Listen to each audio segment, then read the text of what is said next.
Oh, hey, everybody. We're going to talk AI. And guess what? We're AI right now. No, I'm just kidding. No, we're not. But we're going to have that discussion today here on Two Geeks and a Microphone.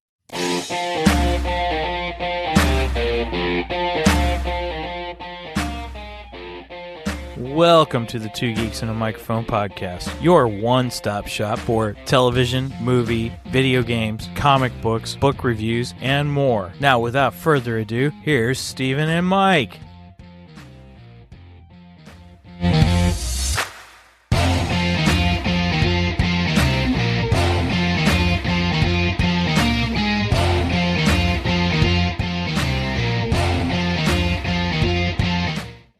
Hello there. So who talks first? You talk first. I talk first. I will talk first. Good morning, everybody. Welcome to Two Geeks and a Microphone. I am your co-host, Mr. Stephen Boster, along with the one, the only, whose beard is getting longer and longer every time I see him, Mr. Michael Shanks. Mike, say hey to everybody. Beep, boop, beep, bop, bop.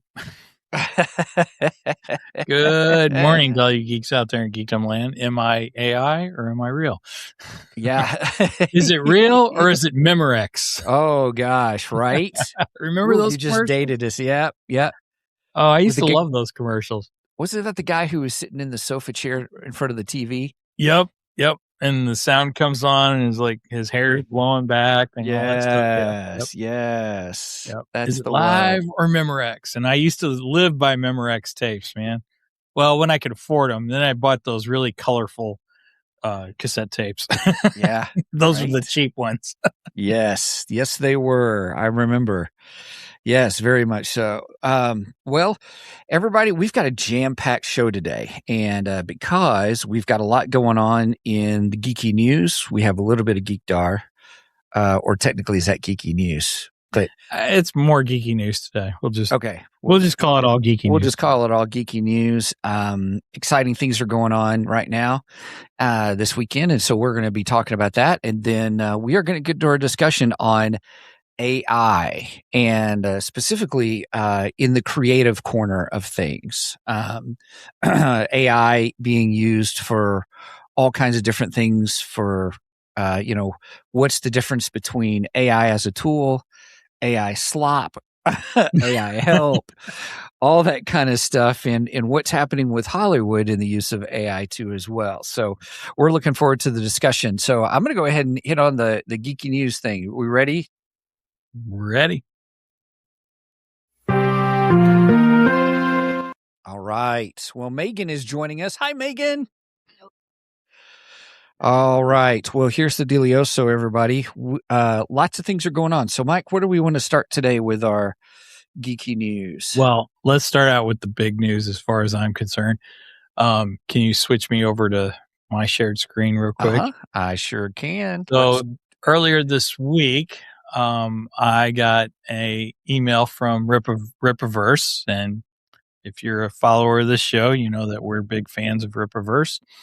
And Eric July announced that they are putting up 10 more of their comics digitally. So they're going to repeat the 10 that they put out the first time and adding 10 more to it. Now, unfortunately, you only have this for a limited time. And I think since it was announced at the beginning of this week, we only got till next week. So if you want to get your Rippaverse digital, jump in there and get it. But they got Rippazines 1 through 5 available in there. And I bought Rippazines 3 and 4 because I didn't get them in print. So I just went ahead and bought them digitally. Mm-hmm. And let's see. Saints and Sinners is in there. The Great War of Separation #1 is in there. Technically, and number 2. Yeah. Yep. And number 2 is there. The Horseman #1. Horseman Welcome the Floor Spark. Yaira #1. Yaira #2. Zalen, What Kills Must Die. I love that title. Yep. Oh, and I skipped page 1. And then Alpha Core 1, Alpha Core 2, Bloodruth 1, Bloodruth 2, and Gooding. And then, of course, you can get them all in one package for $125. And it's all 20, by the way. I looked that up. I've got Yeah. that up on my screen now. So titles included 20. So you get each one for $5. Now, but some of them are like look at ISOM 2 is $14.99. Right. Some of the Alpha Core 1, $12.99. So you can get them all for, if you do the whole package deal, for $5 each. That's actually a really good deal. Yeah. If you want to spend that much money, but Right. So if you want to get digital copies of some of the Ripper books, jump on there this week and get what you want, because after this week they'll pull them down again. Yeah, and we were recording this on August 15th, 2026. Yeah, good point. I didn't think about it. Yes, and guess what? Today's my brother's birthday. Happy birthday, bro. Happy birthday. Shout out to Scott. Yep. Or Michael. Yep. Sorry. Mike. Yeah, everybody. Yeah. Ooh, sorry. Yeah, everybody. Yes. I knew him as Scott, so. That's right. You're one of the few. That's funny. Yeah. But yeah, if you want those digitally, make sure and jump on there and get those. And hopefully we'll have Andrew back on here in another month or two to talk about Arc Stream. Oh, I can't wait. It's going to be fun. Right. Okay. So that's the end of my Rippaverse news. Okay. All right. Now we're headed over to, let's get everybody back together. All right. Megan's got the long list. Yes. Now, I have to admit, I was a little bit late getting into the show, everybody, or getting ready this morning. Not because of, how shall I say, I struggled to open up a, you guys are going to laugh at me, a apple juice container for like 10, 15 minutes. But before that was really what made me late. But what started me late, I thought, oh, okay. I noticed on because I'm a YouTube guy. I love YouTube's my social network, for lack of a better term. And I noticed that D23 was going on and some announcements were made. And I watched one thing, and I won't say what it is, because I don't want to steal any of your thunder, Megan, on what you have. But I'm gonna see if you mentioned the only thing that I'm unaware of what got announced. So I'm really looking forward to seeing what you're saying or what you have for us today. What genre is it? Movies. Okay, what franchise? X-Men. Okay. Then I'll probably. She's probably got it then. Sweet. Because you probably got more information than what I saw. So go for it. Probably not. I will say there's things that on my list that I'm not going to talk about. And there's things that I missed also because Frozen isn't on my list. And I know that was announced too. Okay. So there's probably things that I'm missing. This was just from a TikTok that I saw this morning.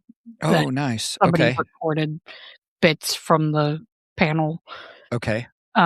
So we're getting a new Simpsons movie. Okay. I don't know like any information on it because I didn't watch the full thing. Spider Pig. Titles. There's going to be an Incredibles 3. What? There's going to be a second Coco movie. I don't know how I feel about that. I'm intrigued of the story because I don't know how it was really good. But I'm like, I adore Coco. How could you do a second one off of that, though? That's why I'm intrigued of how they're going to continue it. Yeah. But it seems like the story of all the dead people. Yeah. I don't know. Maybe it's more dead people. Well, I see dead people. I see dead people. It seems like Ernesto's in it again, so we're going to be going back to the land of the dead. Are they releasing trailers for all these, do you know? Or they're just making announcements? I know Frozen had a teaser trailer, but from this video, all I had was like stills and just like the little animation of the introductions. Okay. We're getting a new animated movie called Ghost Market. I don't know what that's going to be about, but I went to my local farmer's market and I picked up 2 ghosts. So now I got myself 2 ghosts from my house. Sorry. That one was more like their 3D anime. I think it's a Pixar because it looks like the Pixar style. How they've been doing the animated ones. Question is, did they use AI to help them make it? Oh, I'm sorry. I'm jumping ahead. Go ahead, Megan. I'm sorry. There's I think it was 2D animated Gato, which is cat. And it takes place in Spain, hence the Spanish. Yes. Percy Jackson season 3 got announced. Oh, okay. It was season 3. I have not watched season 1. Have you watched season 1? I watched season 1. I didn't watch season 2. I don't know. It's good. I don't know. I swore off Percy Jackson after the movie. I have a read the books. relationship with the movies, but I watched the first season of Percy Jackson solely for St. Louis, and that was justified. That was so much better in the series. Much more better. Yes, much more better. Cheers! Much more Very better. much more better. And I swear this is apple juice. It's not beer. The Percy Jackson series is good. I just haven't watched season 2. Okay. There's going to be the first year was good. If that's beer, it better be Michelob Ultra Gold. Or the lime. Or the lime, yeah. Okay. Just saying. I don't know. I don't know the different beers. Anyway, all right. Anyway, so you're saying that Percy Jackson, the first season, was good? Yeah. I liked it. And when you reference St. Louis, what do you mean? That they filmed it in St. Louis, or it's got? No, I mean like the scene, because St. Louis is in the books. They go to St. Louis. They destroy the arch in the books. Oh, I don't remember that in the books. It's in the second book, I think. No, it's in the first one. No, it's on the quest for the lightning bolt. Okay. Because they go through St. Louis and then they fight the Chimera. Man. The arch. And that is not in the movies, and it pissed me off because that was one of my favorite parts of the books. Because St. Louis. Yeah. And it's in the series, and it made me happy. Right on. Okay. All right, keep going. What else is on the list? I'm sorry. I derailed us there for a second. Squirrel. It's okay. There's a Bluey movie. I'm mentioning because I like Bluey. I told her cut the list down to stuff that would be more relevant to the show, because there's some things that I just don't care. And she goes, "Well, I'm mentioning Bluey." Okay, that's fine. Hey, you're a little geek out about Bluey, different stuff. I don't care. Anyway, it's healing. It's healing. Okay. They announced another Ice Age movie, which I don't know how I feel about. Ice Age 300. Right. It's called Boiling Point. But Ice Age is supposed to be dead because the animation studio is dead. So I don't know how I feel about that. What's the character's name in Ice Age? Gosh, I can't think of what his name is. The character that John Leguizamo plays. Yeah. The one everyone watches for Ice Age 4. Yeah. Sid? Yes. Yeah. Sid. That's it. Sid. It's Ice Age 300. Sid's Revenge. Yeah. He's back from the dead.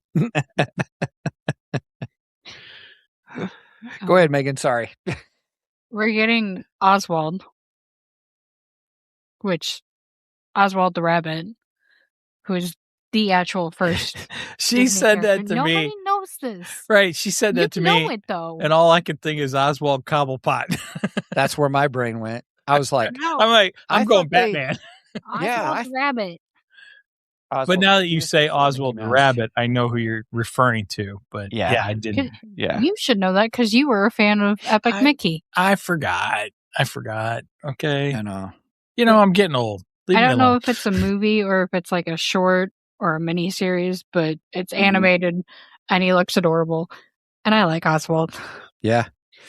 Speaking of Oswald Cobblepot, DC announced that they canceled 2 shows that they were going to do, like they were kind of doing villain shows. So like Catwoman got canceled, and what was the other one? I just read it yesterday. I didn't know there was a Catwoman show coming out. There was going to be in development. It was It was on the slate, and so they canceled that and another one. So, yeah, the DCU is in trouble. I think so, especially after the fiasco with Supergirl, and I don't think Superman got the numbers that they wanted it to get. It wasn't a bad movie either. I thought it was halfway decent. I didn't think it was terrible. I mean, I liked it. It's not my favorite though. I really haven't went back and rewatched it since. It's not as good as Man of Steel.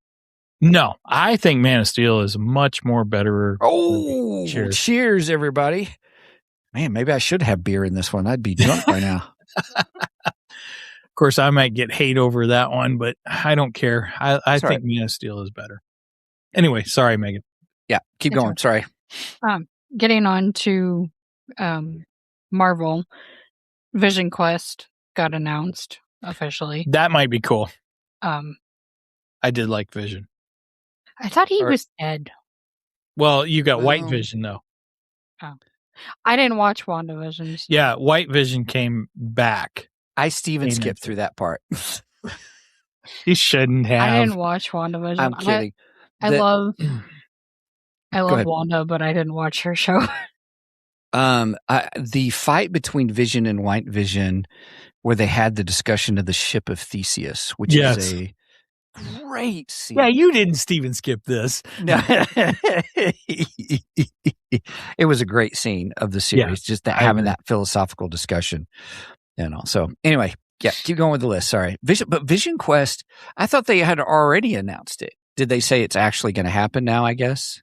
I don't know. It was just one of the things that popped up in there. Doomsday again. Yeah, Megan, keep going, but he's going to ask you questions. I saw the trailer. I saw that trailer this morning. The Doomsday trailer. Doomsday? That they released. Yep, they released it on YouTube. So that's why. Nice. Okay. Mm-hmm. I'm sure that's what it was played then, was the trailer. Yeah, it was. They probably got an early look at it, and then at San Diego. San Diego Comic-Con got it.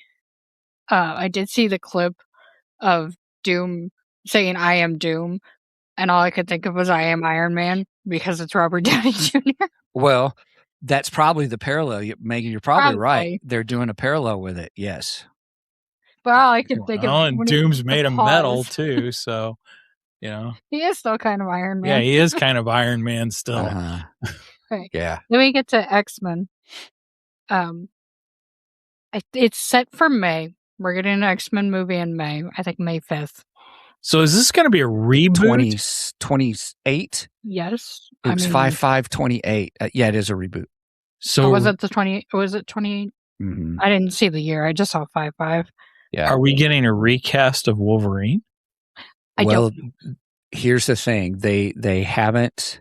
The full cast wasn't listed, but they had They have more announcements to come, is how they said it. So what I watched is about almost 10 minutes where they were going through like who they have for the cast. Now, they brought out Sadie Sink to kind of help introduce.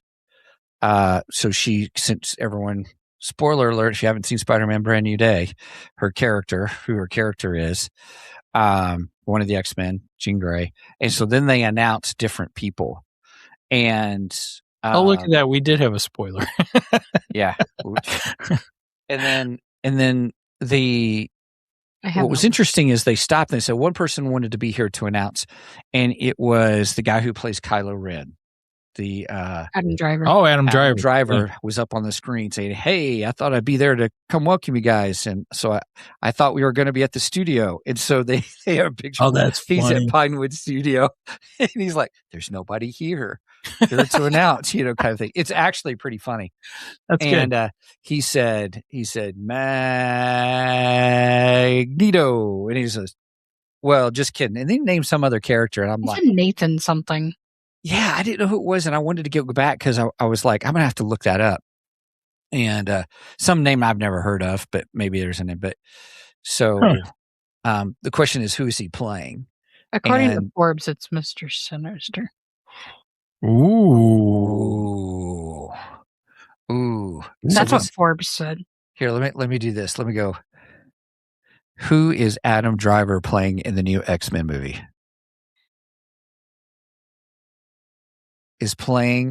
Yes, he says is playing the villainous Mr. Sinister, also referred to by his alias Nathaniel Milbury. That's what he says in the thing. So yeah, he's playing Mr. Sinister. He's playing the villain. Oh, imagine that. I mean, he's already played villain. Yeah, he actually is a halfway decent actor. I have the list of people that were there. Go for it. And who they're playing. Okay. So, like you said, Sadie Singh, Jean Grey. Christopher Abbott is playing Professor X. Samara, I don't know how to pronounce it. Samara Weaving. Samara is playing Emma Frost, which was the one I was asking you about, Dad. Right. Indy Navarrete is playing Rogue. She's the main female lead in Obsession, one of the newest horror movies. Maya Boyd is playing Storm. Kit Connor is Cyclops, and then Adam Driver, Mr. Sinister. Those were Sadie Sink to Kit Connor. They were all standing there, and then Adam Driver was on the screen. I just wonder if we're getting a new Wolverine. I don't. Yeah, that's going to be big shoes to fill. That's debates. Lots of debates are going on. They're going with all. They're resetting it, and they're younger. Mm-hmm. So I don't know. Well, they kind of did that before because they did X-Men First Class, but we still got Hugh Jackman as Wolverine. We did not get a younger Wolverine in that. So, I mean, we'll see. We'll see what happens. We'll get a new Wolverine. You think so? Yeah. But then again, like I said, that's going to be some big shoes to live up to. You can also play with time and still have Hugh Jackman. Or they could do an AI. Oh, there you go. Just to take it back to the main subject that we're going to talk about. Let's see how old Hugh Jackman is. I got 2 Star Wars things. Okay, what's your Star Wars things? Ahsoka Season 2. I saw the trailer. Yes. Oh, I have not watched this morning. It. I haven't watched it. Are you happy with the trailer? Ooh, okay. Yeah, but I liked Ahsoka, so...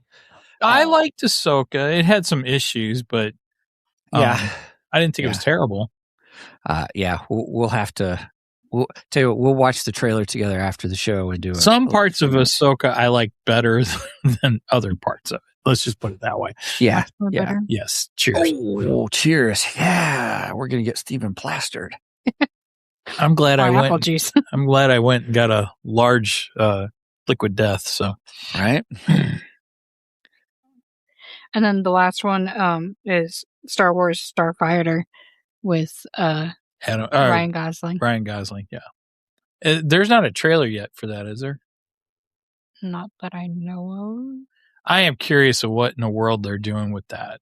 I've heard rumors that he's an X-wing pilot who's taking a Jedi youngling to Rey.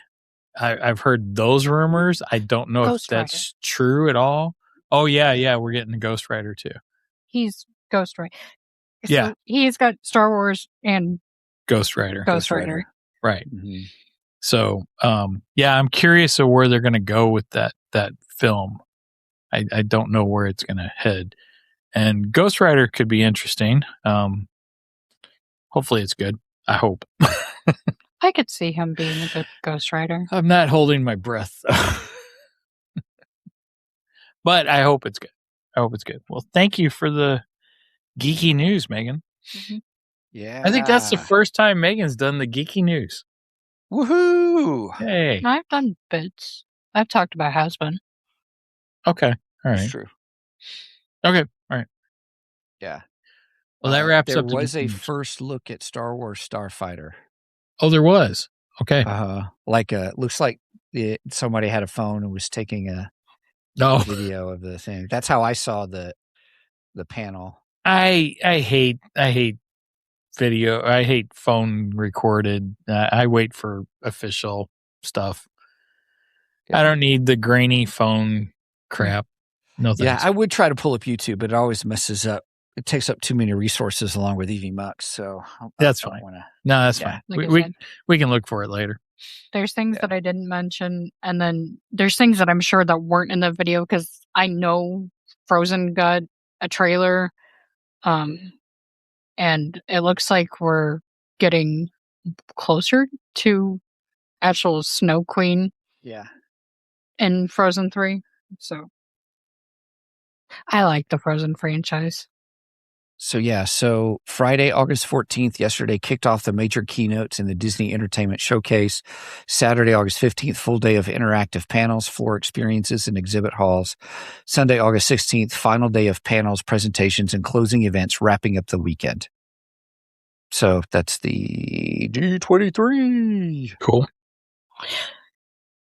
I can't wait for New York Comic Con because hopefully I'll get news for husband.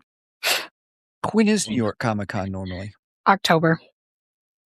I think it's right around the same time. See, I think it's right about the same time GalaxyCon is. It probably is because last year when GalaxyCon was going on, John Jackson Miller was in New York. The other half of the husband and Hello Box cast was in New York too. Right. And I think they're all there for New York, except for Brandon. So hopefully that means that we're getting news because we didn't get news for San Diego, which for Hasbin, San Diego, can't think of the other one. San Diego, New York, and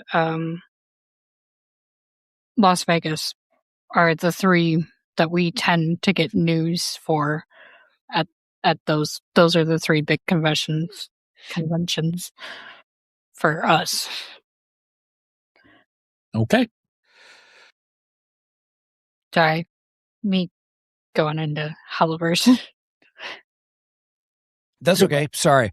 Whew. I sneezed. Sorry. All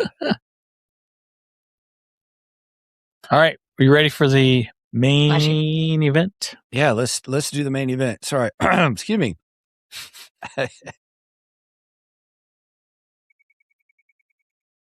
It's time for the main event. Okay, so Megan, are you joining us for this too? I don't know. She doesn't know. Okay. All right, everybody. I'm okay with being a voice. Okay. Okay. Sounds good. Well, thank you for the news, Megan. Yes. All right. We're here to talk AI, everybody. Yes. We were supposed to have a guest today, Mark Anthony Austin, who has been a guest many times on the show. Yeah. Was supposed to join us. We don't know what happened to him. We haven't heard from him. So he may have slept in. It might have been probably came up and might have been too early for him. I don't know. Yeah. So we'll have to go on without him. Although it would have been nice to have his technical expertise. Yeah. So and his view from Hollywood. Yeah. So let's talk about it. So Mark Anthony Austin, for those who don't know, he's been on the show. Great guy. He's a lot of fun. He was in Star Wars: A New Hope Special Edition. ANHSE. The letter A, N, H, S, E. Sorry. That's how it helps me remember to find him on the socials. He played Boba Fett in the special edition. And, but what he was doing was he's not really an actor. He is a special effects artist. Right. And so he was working at Lucasfilm at the time that says, "Hey, you want to come put on the suit?" Well, first he got to put on, I think, a stormtrooper suit or something. Or no. They picked several of them to be stormtroopers. And then I guess one of them knew that he was a big Boba Fett fan. So they let him wear the Boba Fett costume. Mm-hmm. And they did a big, like, ILM celebration for George Lucas or something to that extent. And he got to show up as Boba Fett for that. Then later on, when they went to film the Jabba scene, they asked him if he'd like to wear the suit again and do a walk-on on the film. And he's like, yeah. That's a no-brainer there. Yeah. So, but he's worked on a lot of movies that you guys probably don't realize that he's helped do special effects for. And he does a lot of previs work. And we learned all kinds of things, like for the movie War Horse, he did a certain war trench scene for Spielberg in the movie War Horse. And he says, you're kind of like a director for the director to help the director, and so there's some interesting things. He did Ultraman on Netflix. He's done, I know there's a scene with a dog on the bus in Cruella. He did that scene.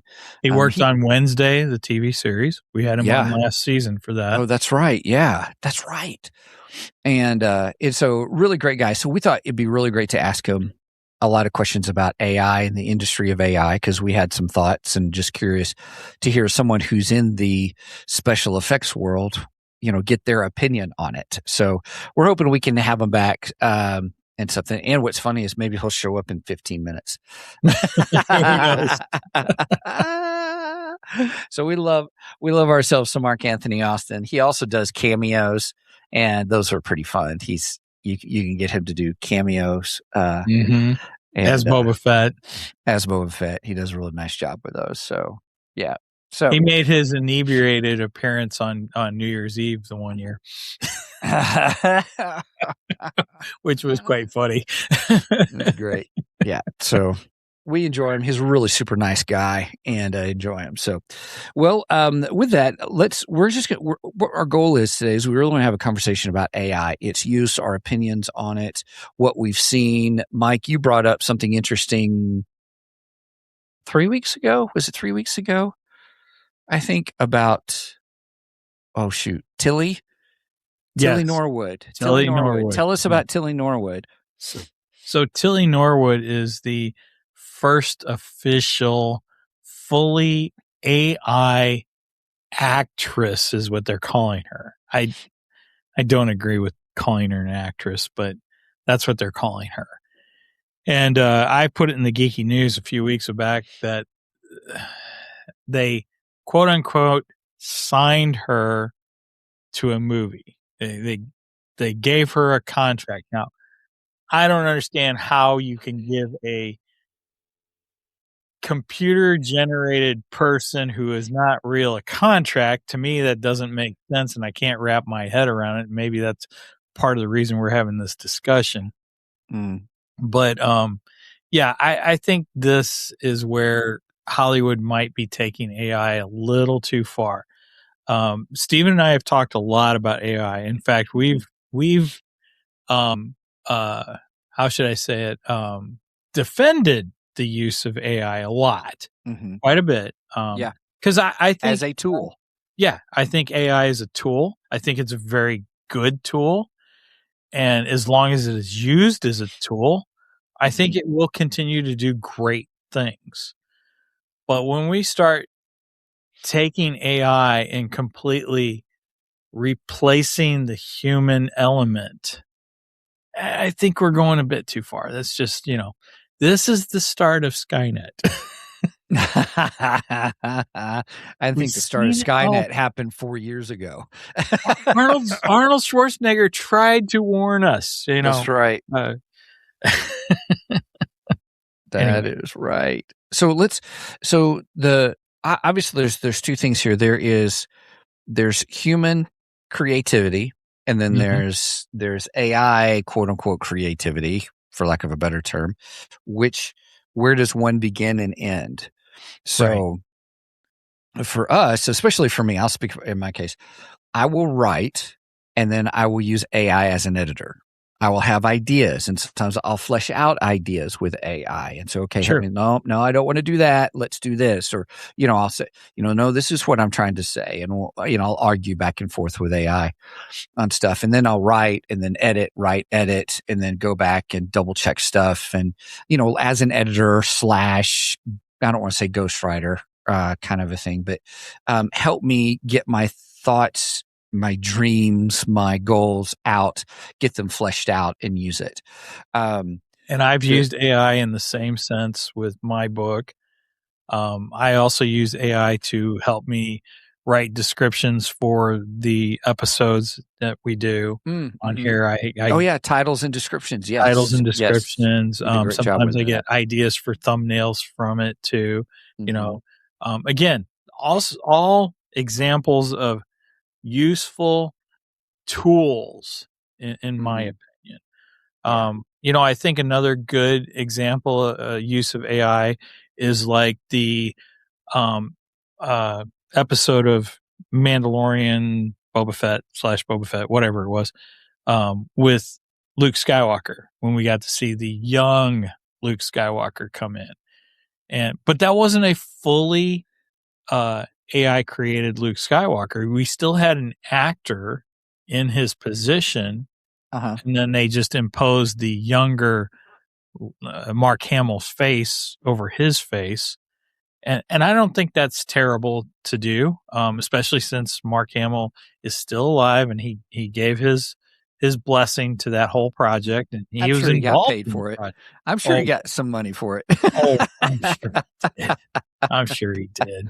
You know, so I think those are all very good examples of good usage of AI, and that I fully approve of. You know, and then we have the questionable stuff.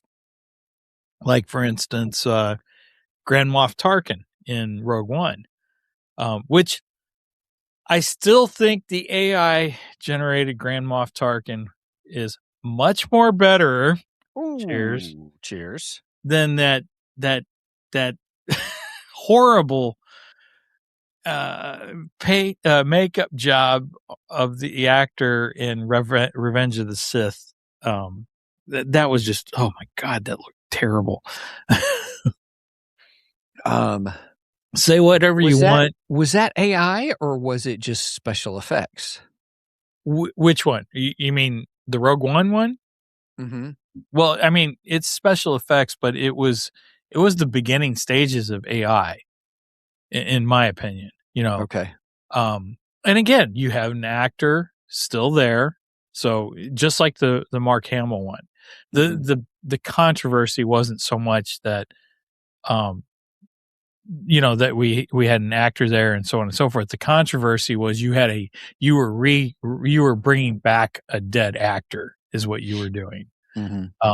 Peter Cushing has been dead for decades, and that was the question. Everybody was like, I don't know if this is right to bring back Peter Cushing, you know, so on and so forth. And so, you know, there is an ethical boundaries to this also. And I still approved of that one just because his family was involved. They approved of it. Oh, well, okay. Yeah. And still, even that, there's, you know, some people do not feel comfortable with it. I think if the family really weighs it out and they agree with it, I think it's okay. But you do always have in the back of your mind the question, even is the family doing the right thing? You know, are they doing what he would have wanted, and that kind of thing? And that's kind of hard for even them to say, because like I said, he's been dead for decades. So, you know, this kind of stuff did not exist when he was alive whatsoever. So it's kind of hard to know. But then we got the other extreme. So we've got, oh shoot.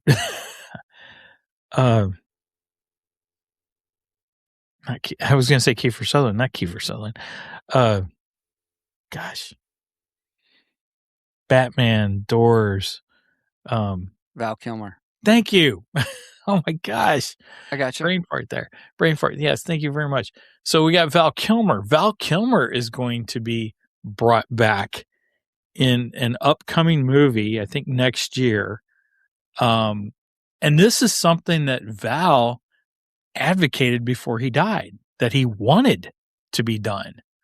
So we're going to see Val Kilmer come back. And Wait, now he that- wanted to be done done yes, into AI or Yes. done like career done? no, he wanted this movie to portray happen. him. Okay. He and his children, his daughter and son, had discussed it before they died. Before he died. Before they died. that Yeah. was horrible. Sorry, Yeah, that's I'm okay. not trying to kill off Val's children. Yeah. He had this discussion with them and whoever's making the movie and everything, and he wanted this done. He was very adamant that he wanted this to happen. So when you got an actor's blessing full out Mhm. before they die, I think it's hard to question that one. But this whole Tilly Norwood, I just don't know how I feel about it. Do you think in essence they're actually hiring a special effects company? Yeah, AI special effects is really what they're doing. really. Yeah, that's exactly what they're doing. Yeah. So how could you say you're signing an actress? You're not signing Right. an actress. You're signing an effects company, Yeah. essentially. Yeah. And I don't know. I just this thing leaves a bad taste in my mouth. It just does. Mm-hmm. And I am kind of an advocate for some uses of AI. Some of them. Yeah. What obviously with people's likeness and stuff, you know, I on YouTube I'll watch these before and now kind of things, pictures. So there's all these videos of these, they'll do AI stuff where they'll show an actor in a certain role at such and such age, and then they'll have the same actor aged today come and sit next to them and and do different things and stuff. So they got that for actors, they got it for musicians. I've seen it for everything. A lot of them, if you look closely, they don't even look like the person. Yeah. Because I'll look at it and I'm like, yeah, it doesn't. Like I've seen ones of Kiss, and I'll look at it and I'm like, number one, the costume is completely wrong, which bugs me as a Kiss fan, because I can tell you each album by what costume they're wearing. That's how well I know the band and everything. Yeah. And then they'll like mix their costumes and stuff, you know, like you might have pieces of Ace Frehley's costume mixed with Gene Simmons. It's like, oh my God, at least know what you're doing if you're going to do this. Right. They're like, I don't care. I'm getting my views. That's AI slop. That's what I would call it. There you go. AI slop. Okay. Gotcha. Okay. I'll go for that. Brenda asked, do you believe that this is comparable to live animation? And I'm not sure I understand that. Okay. So I think if you're taking it from the aspect like oh, hey, there he is. Hey, there's the man himself. Here, let's get him on. I'll get you added here. And how are you, Mark? Put me on. You put Megan on. Oh, I put Megan on here. We'll get Mark in there. Well, we have started our discussion, Mark, and because we wanted to get your opinion, but we've been telling everybody about AI in the industry, and we thought you would be just an incredible person to kind of give some context and help us understand a little bit more about how AI is being used. Okay. Well, or your opinions on such, or what are the boundaries of AI, or how we is gave it? some examples of things that we think are proper use of AI. Yeah. And things that, you know, like for instance, Tilly Norwood, which I don't agree with that at all, you know, but things like Mark Hamill getting, you know, de-aged in The Mandalorian, I think that's a good use. Yeah. But then when you go to completely and totally replace an actor and not even have an actor in there and just it's fully AI, that's where I think you're drawing a line. But yeah, we wanted your opinion since you're in the industry. We consider you an authority of the creative side of the industry, so we appreciate. Hey, and thanks so much for joining us, because we love having you on the show. Yeah, I find it just, it has its place. Okay. Certainly does help with a lot of manual tasks to make them more efficient, and that's great. But when it comes to art, it definitely has a select a niche, like you mentioned, like de-aging Mark Hamill's face to make him be able to make his own performance as his younger self, Yeah. But my daily business is posting behind the scenes pictures, and it seems to be a fad to make fake behind the scenes images. Oh. And I'll post something and someone will say, "Oh, that looks a bit AI," and I'll be like, "You know what? It is," and I have to take it off. And that just annoys the hell out of me. It makes me think that in the future there'll be more fake than real online. It's gonna swallow up the realness of kind of preserving history through photographic imagery, because you can't trust the images that are online now, and you have to really scrutinize every image to make sure, if I haven't seen it before, that this is not a fake. Like, a lucky shot that they managed to get a really good picture of this actor behind the scenes preparing for this role. It's completely fake, and it's I never even imagined or thought about it. Mark, I do have to say, I love the behind the scenes pictures that you post. I don't know, you'll see me, I'm always liking them when it comes up because you do a great job. I was like, I've never seen this, like, especially like Carrie Fisher ones. You'll put out Carrie Fisher ones a lot. And but she's a favorite to fake. Really? Yeah, she's a favorite to fake, especially the bikini. Yeah. So, all of our pubescent teenage year fantasies. and I was so actually my favorite layer is her in the Hoth outfit, actually, with the hair. Okay. Up. Yes. That for me, I don't know what it is about that Hoth costume with that body warmer, but I don't know. But yeah, the bikini clad layer is something that that I know most of the images, and every now and again I see new ones, and it definitely most of them do look artificial. Hey, you know what's a crime about the bikini scene? That Han never actually got to see Leia in the bikini. No, he was blind the whole time. Can't you just see Lando giving him a hard time? But the on the flip side, because she was kind of dating Dickie Beer during the Return of the Jedi. Oh, and when he was in the Gamorrean guard suit, and got chopped down by Luke, and was on the floor, and they cut, and so everyone went to lunch, and they left him there on the floor. He couldn't get up, and he's in a suit. But I mean, it wasn't really funny because he could have died. Oh, wow. From heat exhaustion. And so he was there on the suit and kind of almost passing out because no one came to help him. And Leia, in her bikini costume, rescued him. Oh, talk about a rescue. Yeah, so wow.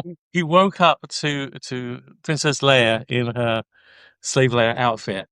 Didn't they do the same thing with Kenny Baker too, though? Huh? Didn't they? Yeah, no, that happened a lot. People in costumes, they forget that there's someone inside the costume half the time. Oh my gosh! So it's just one of those things. You think, oh, lunch, and you go, and someone else will take care of whoever. But wow, yeah, that happened a lot. It's dang. So you're saying there's a lot of, with Carrie Fisher, a lot of AI created behind the scenes. I never even imagined that would be something. I think he's a sick person that does fake behind the scenes pictures. Yeah, I never thought about the behind the scenes stuff. That one, I didn't even think about. Yeah, and they do whole videos because they can make the AI videos that look real, and so they do AI videos of filming of explosions and stuff like that. And you think, wow, that's incredible that someone captured that, and you realize, I think it's fake. I've seen a lot right now on my YouTube feed where it looks like it's a special effects company that's in this big room where they've got miniatures, the flood ones, and the tornado one. It must be fake because you see the different cities being destroyed, more or less the same camera move. Yeah. Right. So it's like, they've obviously gotten onto something that works for their AI. Yeah. Because, to be a good AI creator, I guess you have to be a good prompter. You have to prompt the computer to give you exactly what you want. Yeah. It doesn't make you a great artist. No. All you're good is great at punching in words. but they kind of, it kind of comes across like, oh, this is art. This is art. It's like, well, did you actually pick up a pencil or a paintbrush or a stylus? What did you do? Full disclosure, we are going to do an episode next week on the Green Lantern TV series. And I am going to have hopefully both enhanced. I have one of me already, and I'm going to work on Steven next. But I'm going to have a Green Lantern enhanced version of me that'll be done on AI. But everyone, this is my disclosure. I'm disclosing it now. It's all AI. Yeah. AI has its place. Like, it's fun. It's fun. It can be fun. It is fun. It's when it's passed off as, real, as somebody's art, as a real event that's being captured. It's like, I'm all for having the text saying this is AI art, AI generated. I think that's something that they need to enforce and Suno this week. So music, AI music, Suno AI. I've been making Suno music with AI. I mean, technically I have a music degree, so I kind of halfway decent know what I'm doing. Not really, but really. It's been a long time. So, but I've been having fun with it. It's been a lot of fun. I did not realize there's a lot of people who are just making up a whole bunch of stuff, and they flooded like Spotify, or like they'll use like DistroKid as their distributor and just flood Spotify with all this AI music. Yeah. And so what Suno did was they announced they're changing their terms of service, their agreement starting their beginning part of September. You can only do so many downloads a month, but they're putting an imprint in the coding saying that it's AI generated. Oh, that's a good thing, though. Yeah. I don't have any issues with that.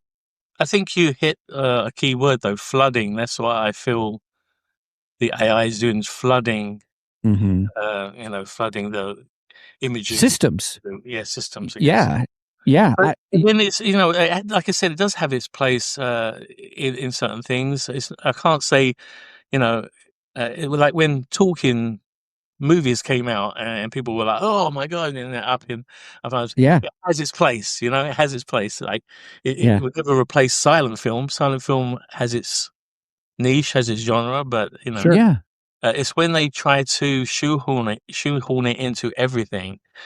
Where I recently I had to make a DMV appointment.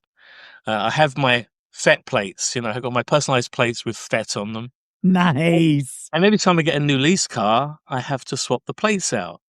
So the last lease car I got, it had been used as a car to kind of drive people around. So it had like 1,100 miles on it, and it had plates already. So I went on to they make you go onto the website. They don't want to deal with you on the phone. Use the website, So I went to the website. It doesn't have any option you can replace your personalized plates, or you can purchase them, or you can request them. But I just wanted to swap them, and there was no option for that. And yet there's no one to talk to. I had to go into the chat to get a person to come up, not the AI chat. It wasn't okay. I was going to ask, was it AI chat or is it a person? I made sure it was a person, and I explained, I already have the plates. I have the plates. I just need to transfer them to my new lease car. Oh, okay. So much easier. So much easier. Right? It doesn't Right. replace everything. It replaces the general, the run of the mill, or FAQ. You know, Mm-hmm. Sure. frequently asked questions. Yes, AI is great for that. You know, it could answer your Yeah. general questions with a general answer. But when it comes to specifics, when you need to talk to a person, there's no replacing a human being on the other Yeah. side of the phone. So Well, unfortunately, I think companies have been replacing humans for a lot They longer have. than AI's been around. You know, I hate it when I call, you know, and start getting the recorded menu. It's like, can I just talk to a human being? I know. Yeah. Push this button. Go here. Go to do this. Yes. And Well, again, it'll give you the options 1, 2, 3, 4, and none of them are. None of these actually cover the issue I have. You know. Yes. Right. Oh. Right. What Right. did you say, Megan? I said same with emails. Companies are starting to do email, or like, Oh, like an AI response? yeah, well, like completely like an AI support team, and you Oh, have to fight with them and argue constantly. Yeah, d- I Like- think it caters to, like I said, it caters to maybe 80% of the questions because you get this they probably get inundated with the same questions about the same issues. So Yeah. I can see that it could kind of derail a lot of Mhm. the cumbersome, frequently asked, repetitive questions. Mhm. But they still need to have that person available for those specifics that you. agreed. Mhm. I'm not. I'm not a fan of how much AI has flooded. There's the word again. Yeah, there we go. Flooded We should make that our drinking word. Is flooded. There we go. Like, speaking of drinking, Mark, Oh, yes. yeah, I have now switched over to Liquid Death, Yeah. and I've got Dr. Death right here. My favorite. Yeah. Dr. Death and Severed Lime are my two favorites. Those are good. But it's because of you. You were my inspiration, and I've barely touched a soda since I switched over to Liquid Death. It's a great replacement, and it's like 3 grams of sugar or something. My other favorite is the root beer. I like Scream. He doesn't like root beer. Yeah, I'm not a Oh, big if you don't like root beer, then you won't like it. But I don't think I've had the root beer one. That's good. Just Is don't it? drink the I love cola. root beer. Just don't It drink the tastes like cola. root beer. The cola ones. Yeah, the cola tastes like sweaty armpit. It's horrible. it tastes like the aftertaste from a bottle, not the actual drink. Like Yeah, when you drink from a bottle of Coke, you get an aftertaste. It has that kind of aftertaste, but that's about it. Yeah, it's terrible. I don't like it. Well, here's the thing, Mark. You are an incredible artist. Like I mean, you've got some shots of I'll catch YouTube stuff or I'll catch stuff that you post on Facebook of you drawing and then you're painting and stuff, and it's just incredible, phenomenal. Thank you. I love it. Oh, your Star Wars paintings are just amazing. Oh yeah. We love nerding out with you on that one. So now that AI can do really almost anything, I've seen you can change a headshot to a Studio Ghibli, type picture, or you can change it to an impressionist kind of a thing. What's where is that? I don't want to say ethical line. I want to be careful. I don't want to say.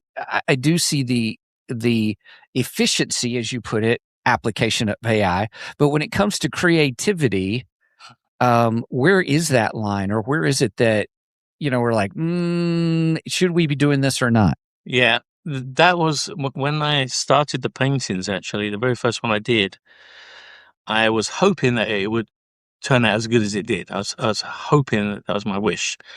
But I was worried, even back then, this was 2018, I was worried that people would think that maybe I had just taken the picture of Darth Vader and put it through a Photoshop kind of, and made it look like a painting. So that was the reason I did the time lapse for the very first one. Is Nice. I thought at least if it turns out good, I'll have some proof that it isn't generated with a computer and I actually physically painted it. And so that's why I did the time lapse and cut it all together to show that this. It's fun to watch. It's fun to watch your time lapse. But it's funny that that was a concern, and I'm glad I did think of it. But a lot of people could very easily put up artwork and say, "You look at this I painted," and it just be like you said, generated with AI or a computer software. So yeah, I think that's interesting that you bring up the Photoshop issue, because you're right. That used to be a huge concern, and it was almost the same conversation. Is this real or is it Photoshop?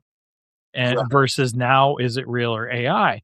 yeah. But I think in some ways it's kind of legitimized Photoshop work more to, to give Photoshop artists kind of that more of a legit, compared to AI.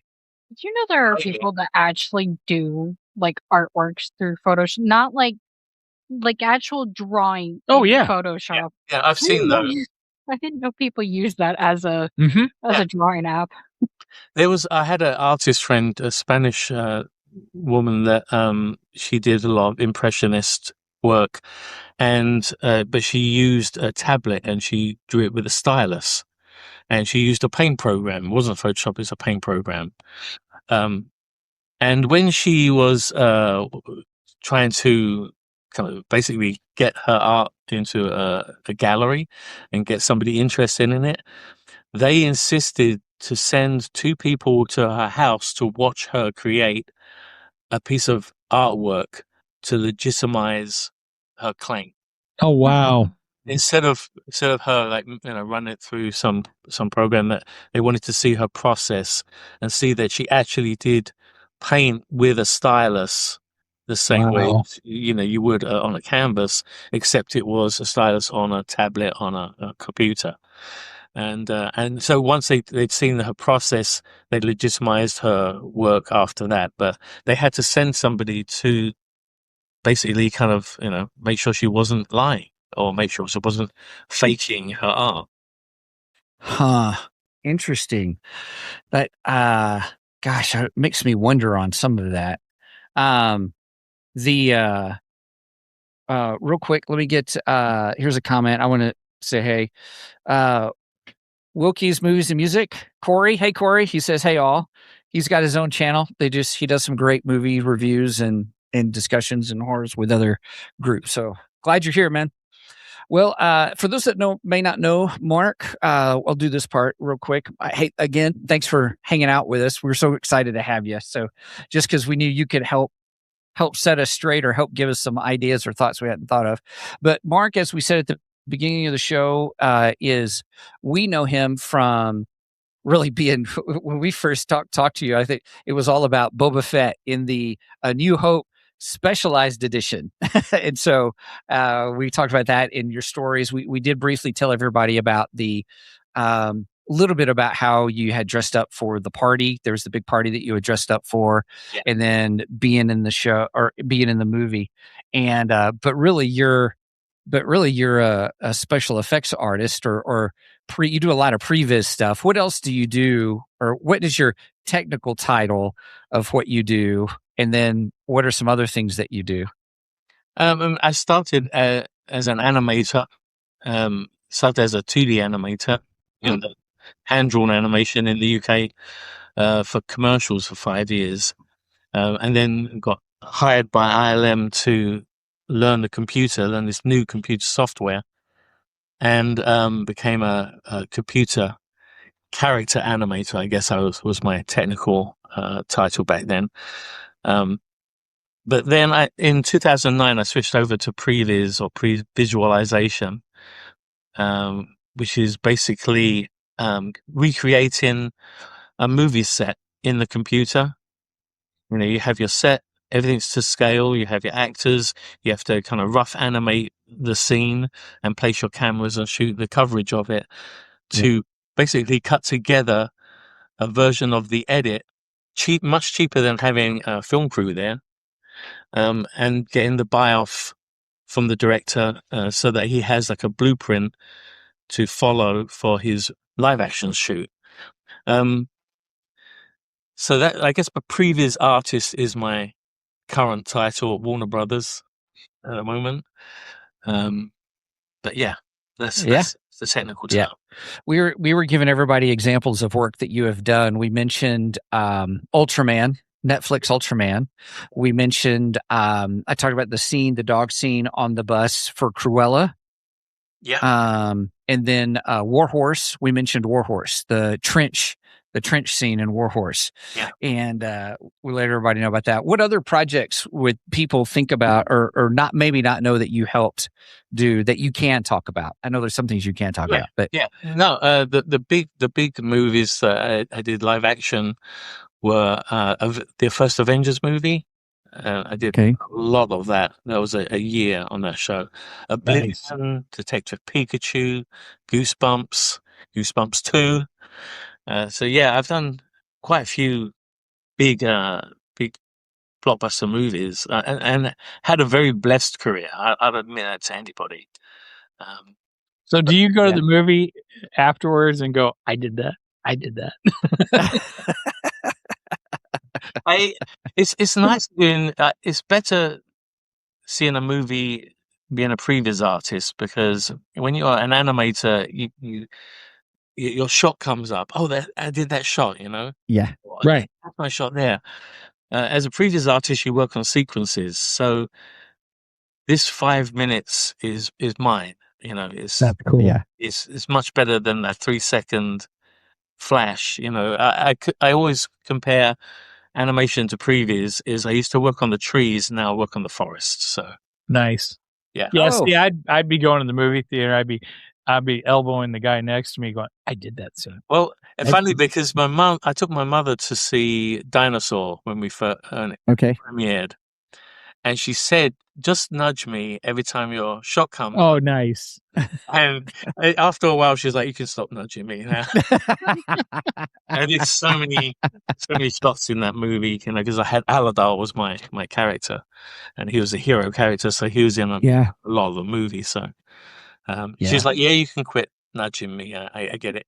But the other thing is, because it was such a fast-paced show, I had 6 animators working with me. I was the lead for them, and when they had a shot, or I had a shot, rather than overthink what Aladar would do, I just thought, okay, I just thought of the thing that came most natural. Okay, make him do this, and I'd act it out for the animator or myself. And my mother picked up on it, because she just said, "It looks like it's you as a dinosaur." Oh, she could see all those mannerisms. And yeah. Oh, that's awesome. yeah, I never thought of that, but she noticed it. That's so cool. Also, your team did a good job. I had a good team, a really good team. And they've moved on to bigger and better things now. So yeah. Well, so as an animator and a previs artist, what are like are there things with AI that kind of help replace some of the mundane, that you can focus on things that are more person intensive? So without getting too technical or anything, but are there things that you're like, yeah, AI can be used for XYZ, but you can't replace this human factor? And I think for me, I'm trying to figure out, where is it that we can say, yes, AI is helpful. Then where do we move into the world where people say it's AI slop is the phrase? Well, they do use AI for animation, and a lot of people are saying that animation is going to be replaced by AI. But then, it's just the same as saying that painting is going to be replaced by AI. It can be, generated, obviously, but does it have that intention, or does it have that heart, or does it have that, like I said, my mother noticed all his mannerisms. Yeah. AI, how can AI capture those mannerisms? Yeah, what a great connect. Yeah. It can guess it, but again, it depends on how well you prompt it. Mm-hmm. You have to do maybe some. I'm not at all an AI expert. I loosely got taught it when I was at Netflix. We had some tutorship and some lessons in the lab, and they touched on AI for generating, quickly some imagery for, like, if you want to pitch something, concept art. But it really was like generalized imagery. It wasn't anything specific. So I saw it as a neat gimmick, but I couldn't really see it as helping me in my workplace, or something that would.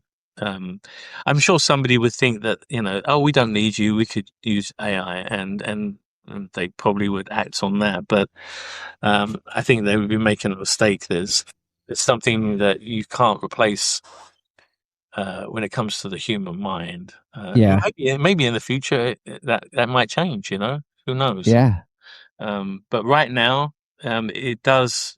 I would use the term slop for a lot of the stuff that I see. Yeah. It hasn't really got that. Hasn't really got that. There was a reason I was hired by Disney. They must have hired me for a reason, and I think that reason is something that can't be replicated with a computer or software. So, yeah. Right now, anyway. Well, oof. Yeah. Do you think that'll ever come where they'll replace? I don't know. I'm retiring in 5 years, so not my problem. I always said that. I'm so glad I lived in the time period I did. I'm so glad that my lifespan has encompassed the years that it has. And I'm so glad I lived for a time before computers, before electronics. I know that world. I loved that world. Yeah. And not that I didn't love computer electronics when they came in the 80s, but I'm glad I saw the development of it. Actually, when I was at school, the year below me was the first year to have computer studies. So I missed out on being able to type. Like, everyone younger than me everyone seems to be able to type. But everyone my age or older is a two-finger. Hut and peck. I still two-finger type to this day. I've never ever learned. And I use computer every day. But I'm so glad I've seen that development, and I've seen the advent of AI, and I hopefully won't have to compete with it for too much longer. But I'm hoping that the fad kind of dies down after a while. When it comes to AI art, anyway, the fad dies down, and people appreciate real handcrafted art. It's kind of like how the food, like better food, is becoming a bit more popular now. People are seeking out food that hasn't been tampered with as much. Oh yeah, the whole organic and that hasn't got colorings in. People are kind of actually kind of like making a move to go away from artificial colors and stuff like that. And I love that. I love that. That's a great analogy too. So much inundated with it that after a while that you realize, actually, I don't like this. I liked it before, and I'm hoping the same thing happens with AI. Yeah, that's a great analogy, man. We got two. One, mannerisms. That's picked up on that, and then number two is how we're even taking our food. We're not less processed or ultra processed or whatever. Yeah. Because people kind of like seeking out the smaller places. They're looking for those hole in the wall restaurants now, and fast food doesn't seem to be as popular as it once was. There's a lot of people that don't like fast food and won't eat fast food. Yeah. It's like smoking cigarettes. Like, I didn't think that was ever going to go away. I grew up in the 70s where the house was smoky. Yeah. So did I. You just lived in a house that smelled like cigarettes. It's funny when I was a kid and we as a family would go out for dinner, and it was taking forever for our meal, my mom would always look at my dad and go, "Light a cigarette," because her theory was as soon as he lights that cigarette, our food's going to come. And guess what? It usually did. But again, that's when people would smoke in restaurants, and I remember those days as well. Mm-hmm. Oh, I remember that. I worked at Red Lobster. Red Lobster was my first job, and I remember we had smoking and non-smoking. Yeah, and it was like the non-smoking was still smell it. Right, you're still in the same room. It's like the cigarette smoke doesn't know that side isn't non-smoking. You know that, right? There's no glass. There's no glass. Right. Yeah. Now we did have one room that was separated, and that was smoking. Oh my God, it was horrible walking in that room. Yeah. But you're right though. Nowadays, there's still smoking. But it's not inside buildings. It's just not in, right. Or people will go, like if they're at someone's home or they're visiting, they'll say, "Hey, can I go outside for a minute?" And you go and talk with people and stuff. So they're not doing it as much in front of others as it has been. Like it was the chain smoking that occurred. You don't have that anymore. But I don't really see people smoke cigarettes that much. You see people with e-cigarettes. Yes. Vaping. Yeah. You never actually I can think because I grew up with the smell of cigarettes, it kind of has kind of a nostalgic pleasantness to it for nostalgic reasons. So every time I do pass someone that's smoking a cigarette, I think, oh, I never thought I'd think that though, ever growing up. I thought it was the worst smell as a kid. I still think it's one of the worst smells. I won't say the worst smell because I'd rather smell that than marijuana, but because. Well, that's the other thing. Now, when you walk down Hollywood Boulevard, you can't escape that smell. Really? Oh my gosh, you can't escape it in my neighborhood. It's terrible. Yeah. Colorado. I heard Colorado's that way. Where it's not prevalent. Mm-hmm. In where we have like crowds now. But interesting. Yeah, but I guess we're talking about changing times. Gosh, we're dating ourselves. Yeah, we are.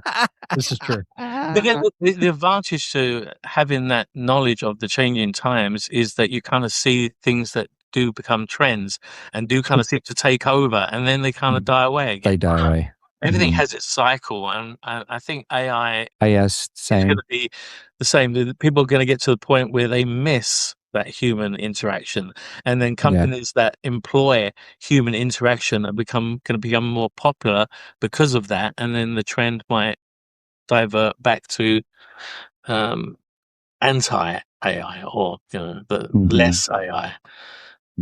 That's my hope anyway.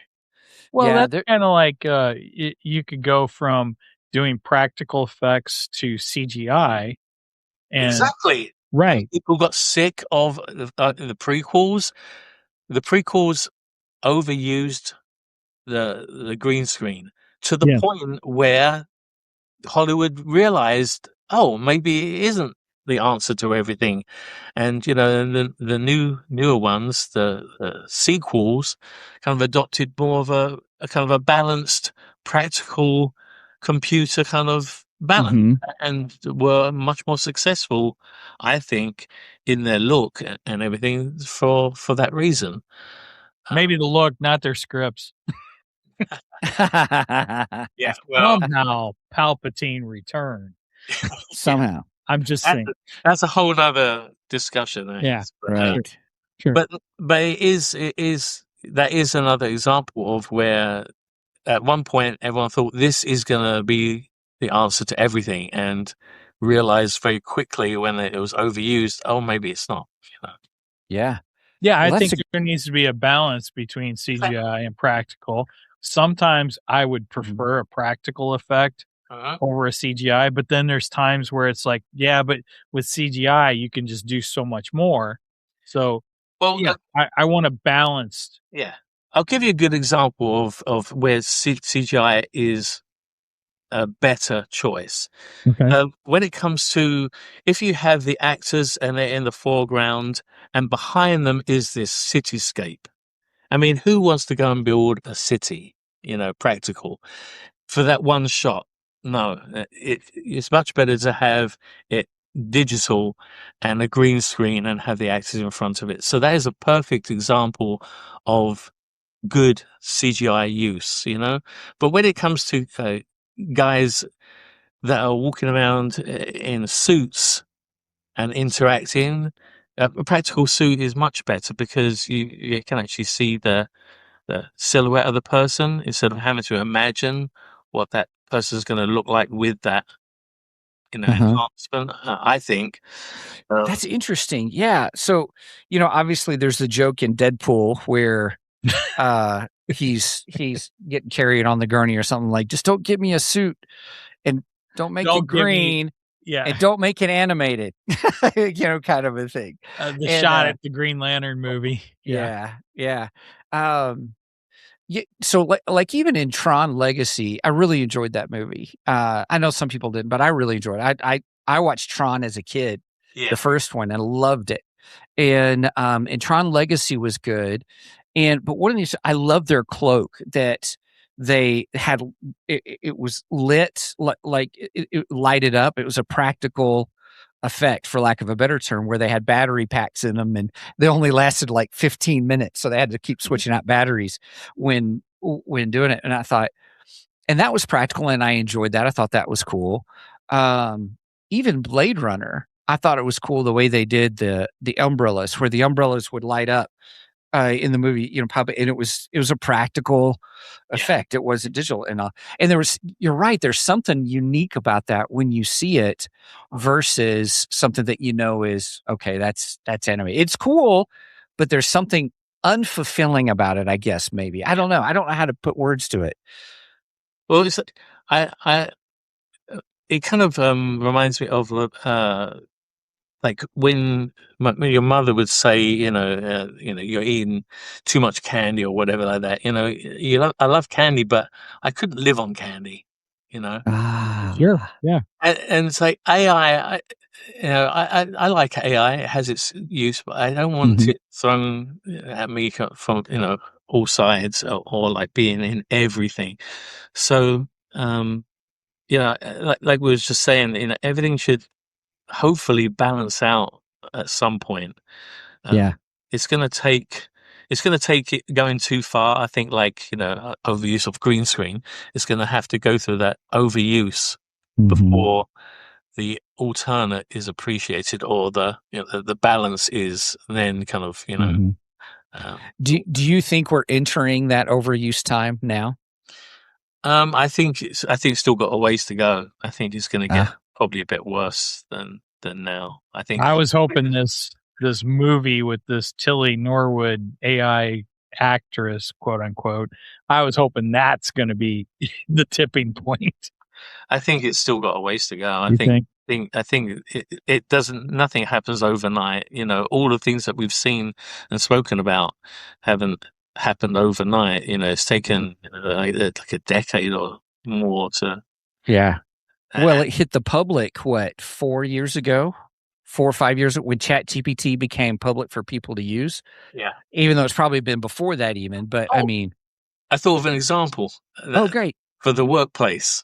Okay.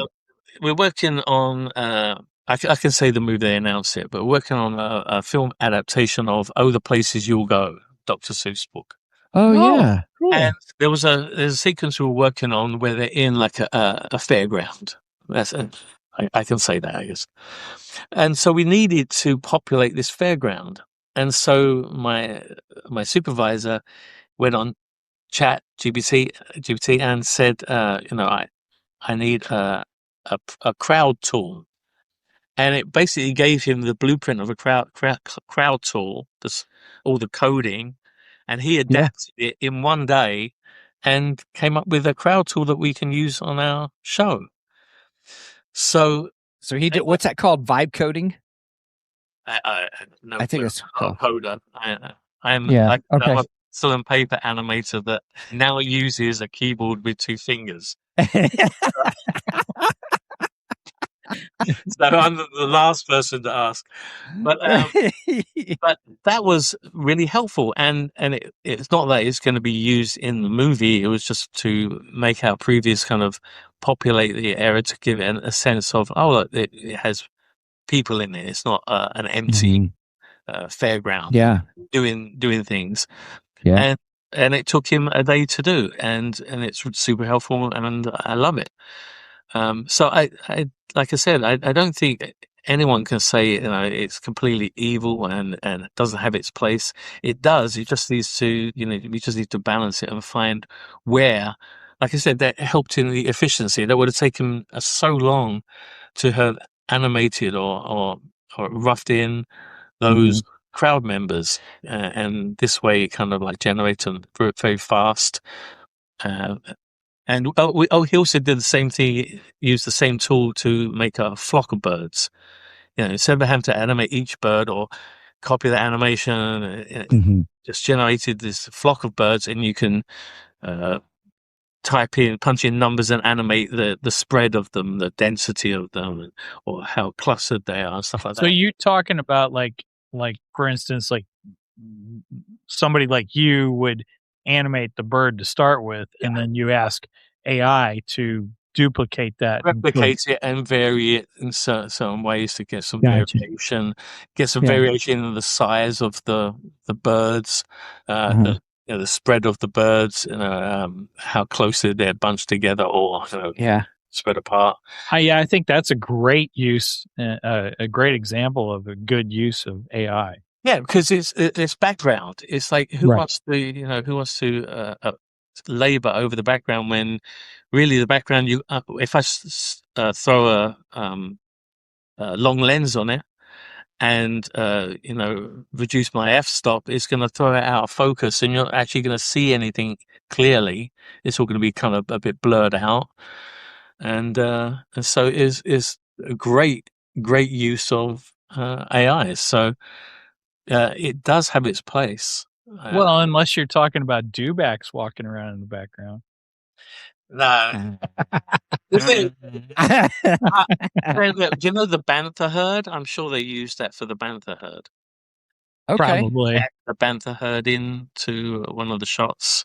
I'm sure that was used. A crowd tool was used for that. We used it on Dinosaur. They made a crowd tool for populating the herds, in the background. Oh, wow. Neat.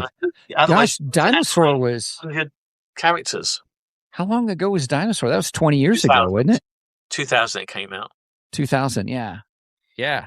Oh, gosh, we just dated ourselves again. Well, I think we dated ourselves a lot more with smoking and non-smoking. Yeah. We're talking about the birth of electronics. Right. Yes. Pong. I remember seeing Pong for the first time, and just like, yeah. Mm-hmm. Yeah. Oh, I remember seeing the Atari 2600 for the first time. I had one, yeah. Yeah. I loved Combat. Yes. Went off the screen here and came on the other side. So I was like, wow. Yeah. In high school, I took programming classes on an Apple IIe. There you go. Yeah, we're definitely dating ourselves. Days. Yeah. But then, like I said, that we've seen things go through cycles. So I'm hoping that that things will calm down in the future, and that there will be a kind of it will have its place, but it won't be something that you are forced to use. It's when you call somebody and they don't give you an option to talk to a real person. Yes. I like I said, if I could call somebody and got my answer from a generated, prompt voice, great. But I do like that option to hit, 0, and now I need to speak to somebody. There's no options that cover my concerns. So, yeah. I think I'm going to start having Siri answer the phone every time Steven calls me. Nice. Okay, I hear that. I receive that. That's funny. That's funny. Well, I just watched, so just the other day, I haven't watched the episode yet, but I got a clip of it from Diary of a CEO on YouTube, Stephen Bartlett. And he's got this huge investor. This guy we're talking billions of dollars of investment money and things like that for his firm that he's been doing. And he's been in an investment business for like 60 years. I mean, this guy's, I'm surprised he's still working, that he hasn't retired, but he said the AI bubble is going to burst. And he's makes some comments about that. And they talk about, well, where should you put your money for investments? And he's made certain comments that he seems to insinuate that, our stock market's going to crash at some point because of how much everybody's just pouring money into AI. Just millions and millions and millions of dollars, and trying to get some kind of return on investment. Is that really going to happen or not? Which I just find fascinating. I mean, I don't think it, like you said, I don't think it's cheap. Yeah. I think it's a cheap option, so at the end of the day, what is the better, investment? Is it, hiring somebody fit for the job, or pouring money into this software to try and make it as good as hiring a person for this job, Mm-hmm. But I'm because I'm not a fan of AI. That's why my knowledge isn't that great about AI, because I don't really value it. I don't see it as something I'm seeking out to use. I have friends that artist friends that absolutely love it and absolutely love to play with it and dabble in it. I don't have that drive. I really am happy picking up a pencil. That's interesting that you say artist friends are dabbling into it. Yeah. 'Cause I would think most people within the art industry wouldn't want anything to do with AI. No, people. It has it's like anything. It has its people either gravitate towards it or not. And I'm just one of those people that I don't seem to gravitate towards it at all. I look at it. It's interesting to see what it does. Mm-hmm. It does some really kind of beautiful kind of things when I scroll through my TikTok. I see some of these animations that are like, wow, that would take somebody 100 years to Oh, wow. do by hand. It's so involved and so elaborate. But it's a gimmick for me. It's just like a fad thing. It's like, oh, that's kind of cool, but that's about it. It's not something that I feel like, oh, I'd love to do that myself. Gotcha. Okay. Yeah, Interesting. I'm actually, I went in animation in computer. You can put two keys in and you get splined, smooth animation. You go from A to B and it will interpolate between those two. In computer animation, because of that, you are forever trying to put or add imperfections to your movement to make it not look computer generated, not look so clinically perfect. Because as an animator, you're mimicking life, and life isn't perfect. It's our job to do put in the animation those realistic imperfections that that people pick up on. Like, oh yeah, I do that, or it's something that you strive to add in, is to avoid that computer perfectness, because if it looks too perfect, it looks fake. So it's not something that I consciously think of when I'm animating, is to try and get, you don't want everything to be. You can do a computer camera. So my job is doing the cinematography for these movies and making a camera. There's no camera on the earth that could be completely locked off. Everything has a slight vibration to it, a very slight vibration to it. It could be minuscule, you don't detect it with your eye, but you kind of feel it. But everything has imperfection, and so it's so easy to get perfect in a computer. You can have, this is where my camera is, and it just stays there. So I make sure that I put some move. I want the pixels to be alive. I don't want pixels to be dead. So I always put just some movement in it, just to get away from that computer feel, because I think your eyes are that sensitive. They can see that perfectness. They can see that, stillness. Would you say stillness versus yeah. vibration? Yeah. It goes for either an animated character that you're animating. If you have a character standing there, I always like to put just some movement in them, just so that they're not dead. Yeah, because they're not dead; they're just standing still. But, right. But you can stand as still as possible, and if you loop it, if you're filming yourself standing still, you'll see a movement when it kicks back to the beginning. Oh, in the loop, yeah. Because there's no way you can be that frozen, Yeah. Even those mime artists that are on, Fisherman's Wharf, dressed in with silver, they have some movement to them, and that movement or that imperfection is something that we can see with our eyes or detect. What an interesting nuance! I've never thought about that.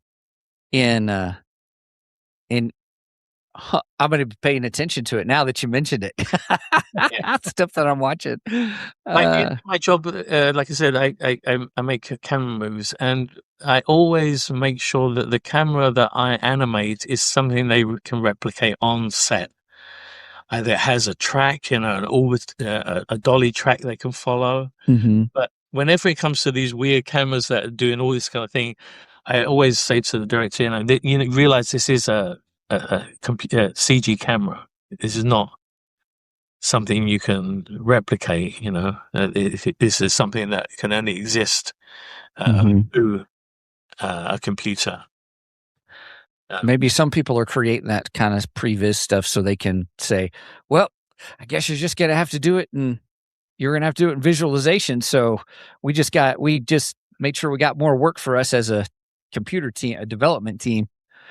So the job security, that's where I'm trying to get to. They make that so. Yeah. When you do your camera setups and stuff, do you ever do like drone shots? Yeah, you can do drone shots, because drone actually gives you a lot of versatility that you never used to have. Right. There are things that are just, wow, how can you set up a crane that's going to replicate this much of a movement?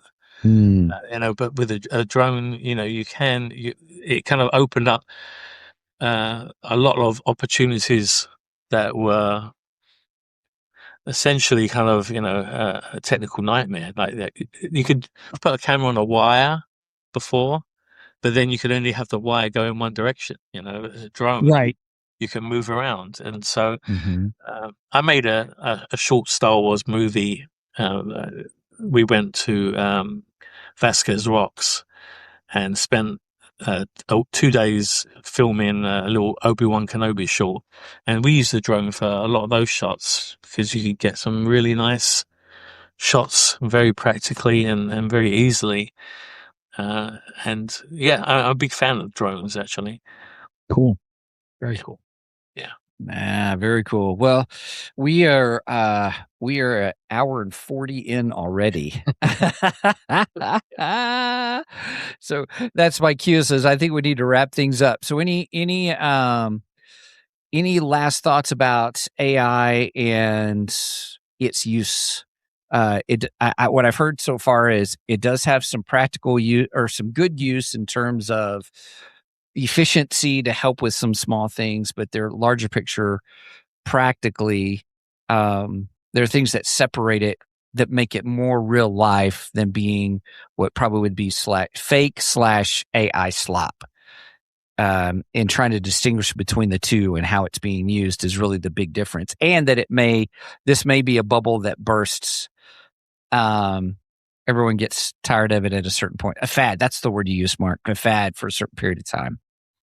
Yeah, I'm not saying I don't like AI. Like I said, that I do feel like it does have its place, and it can be used very efficiently and creatively as well. It's just like we were talking about, it's overuse at the moment. Mm-hmm. It's just something we're all having to witness and live through. Yes. Yeah. Mike, any other thoughts that you have based on our discussion? Or I don't think I really changed my position on AI. I think AI has good uses, like we've discussed here, and I think it can be overused, just like Mark gave examples of. So yeah. Megan, any thoughts you have about the whole AI? Megan hates AI. I hate generative AI. I hate the people claiming, "Oh, it's art." No, it's not. I think we all agree on that, though. Yeah. That's where it is a tool. I don't like the idea of people trying to use it in entirety, but mostly my standpoint falls on the art side. I'm a very supporting artist. I think Megan, you hit the nail on the head. It's a tool, not a solution to everything. It's a tool, but not the answer to every problem. Something to be used. You wouldn't use a hammer for every job. Use it for what you're good at. Mm-hmm. I think AI is the same. AI is not good at everything, but it's good at some things and should be used for those things. But yeah, agreed. Yeah, agreed. All right. Well, any other last words or anything else? Is there anything you want to promote, Mark, while you're on? Yes. I think I already did. All the places you'll go. I think it comes out in 2028. Nice. Oh, nice. Cool. That'll be good. So you heard it here first. Yeah, that's right. And also, Mark, where's a good place that people can find you? You can find me on Instagram or Facebook, Boba Fett ANHSE, all lowercase. A New Hope Special Edition that ANHSE stands for. I still get asked to this day, what is that ANHSE? I know what it is. Yeah, that's why we put it up, everybody. So yeah, Boba Fett ANHSE. So that's the best way. I also was telling everybody at the beginning that you also do cameos, because we've used you for a couple of cameos. And I did, but ever since I got my job at Warner Brothers, I don't have that opportunity to. Oh, okay.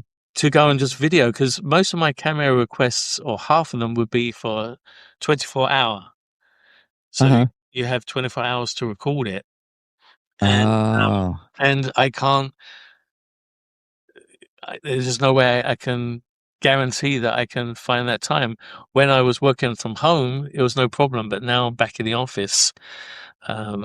It's funny because going back to the office, they gave me the opportunity to work from home on Fridays.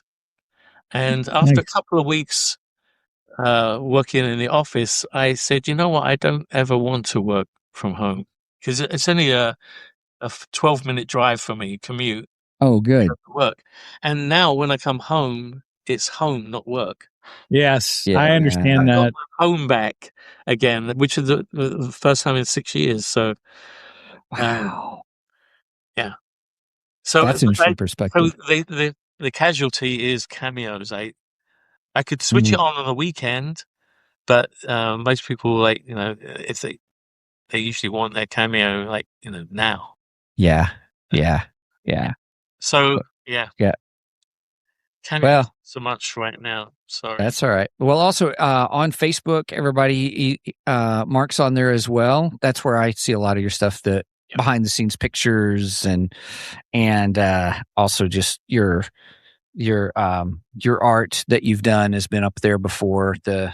Like you said, the time lapse was pretty cool. I've seen it's popped up a couple of times. Maybe you have a couple of different videos on your time lapse. time lapse so far. I've seen it a couple of times. I have like maybe 20 different time lapses on there. Yeah. But great place to find them. It's always fun to see what behind the scenes pictures that you post. Because first I look at the picture and see if I can figure it out on some. And sometimes you'll make a remark. Sometimes you don't. Sometimes they're a little self-explanatory and stuff. But they're always fun to see. So I just appreciate those as well. Thank you. You bet. All right, everybody. Well, we are wrapping up our episode of Two Geeks and a Microphone on our show on AI and creativity and in Hollywood and the workplace. Mark, sincere thank you. Thank you so much for joining us. We always enjoy. Thank you, guys. Yeah, we said at the beginning of the show, we've always enjoyed having you on the show, and you're always insightful and fun. You got some good stories, and so we appreciate that. Thank you.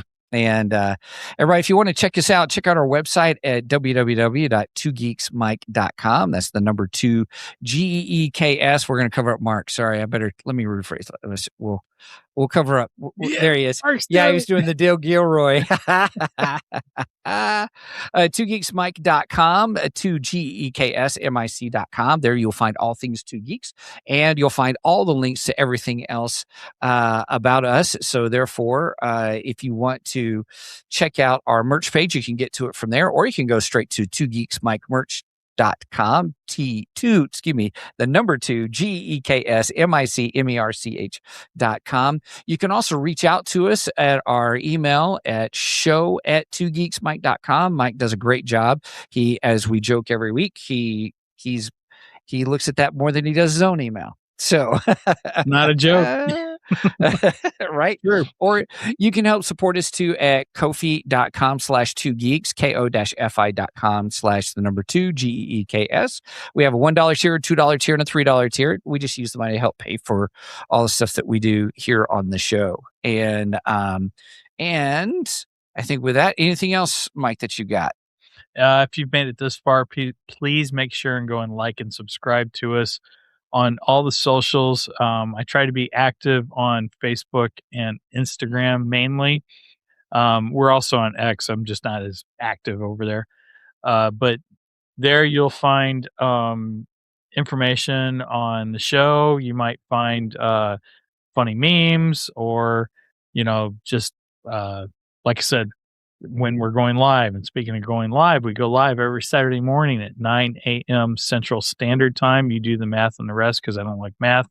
And we are live on Facebook, YouTube, Twitch, and Rumble. And please make sure and click those subscribe buttons on those, whichever one you prefer to watch. Yep. And I think I got all that out. Yay! Any last words before we go?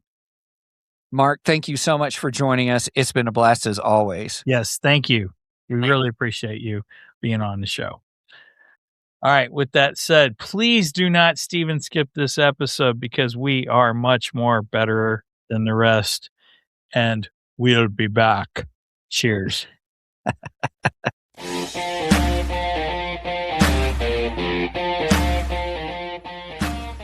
Thank you for joining us today on the Two Geeks and a Microphone podcast.